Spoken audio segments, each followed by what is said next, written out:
ৰজাপথাৰ চামগাঁৱৰ লক্ষ্মী মন্দিৰৰ প্ৰাংগণত উখল মাখল পৰিৱেশ।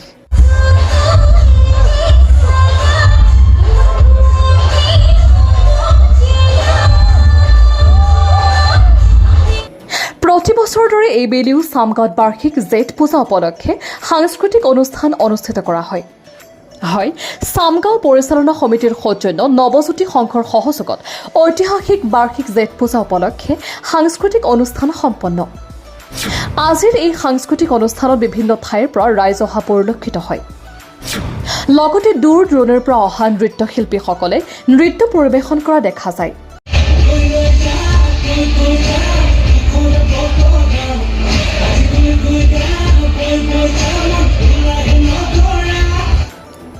কোনো হাই কাজিয়া নোহোৱাকৈ সুশৃংখলা বজাই ৰাখি সুন্দৰকৈ পৰিচালনা সমিতিয়ে চলাই লৈ যায় অনুষ্ঠানখন।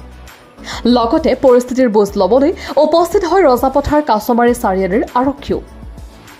আমাৰ হাতত কিছু মন্তব্য আছে, শুনাই ল'ব বিচাৰিছোঁ।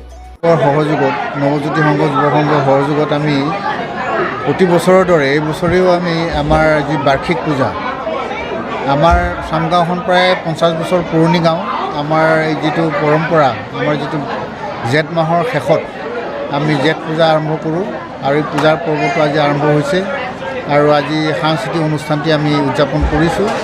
আৰু আমাৰ এটা ঐতিহ্য আছে, আমি পৰম্পৰাগতভাৱে আজি প্ৰায় 50 বছৰ ওপৰ ধৰি আমাৰ যিটো বাৰ্ষিক উৎসৱটি আমি পালন কৰি আহিছোঁ।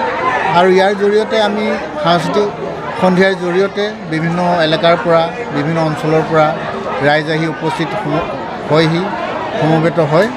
আৰু আমাৰ যিটো ভাতৃত্ববোধ সংস্কৃতিৰ জৰিয়তে আমি আমাৰ মিলা প্ৰীতি মৰম স্নেহ যিটো আমাৰ প্ৰতিটো জনগোষ্ঠীৰ মাজত আমাৰ এটা একতাৰ যিটো বান্ধোন, এই সংস্কৃতিৰ জৰিয়তে আমি প্ৰেৰণ কৰিবৰ কাৰণে আমি এই পদক্ষেপটো আমি গ্ৰহণ কৰিছোঁ।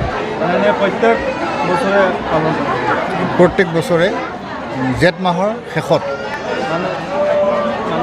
আপোনাৰ অনুভৱ কেনে হৈছে?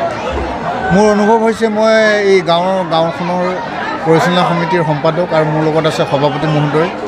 গতিকে অনুভৱটো খুব ভাল লাগিছে।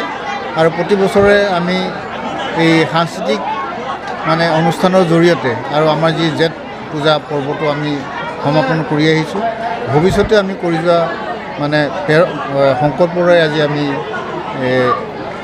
ৰাইজলৈ বাৰ্তা প্ৰেৰণ কৰিছোঁ, যাতে আমাৰ যিটো সাংস্কৃতিক, আমাৰ যি পৰম্পৰাগত আমাৰ যি নিয়ম নীতি আছে, সেইবোৰ যাতে অটুট থাকে, তাৰ বাবে আমি পদক্ষেপটো গ্ৰহণ কৰিছোঁ।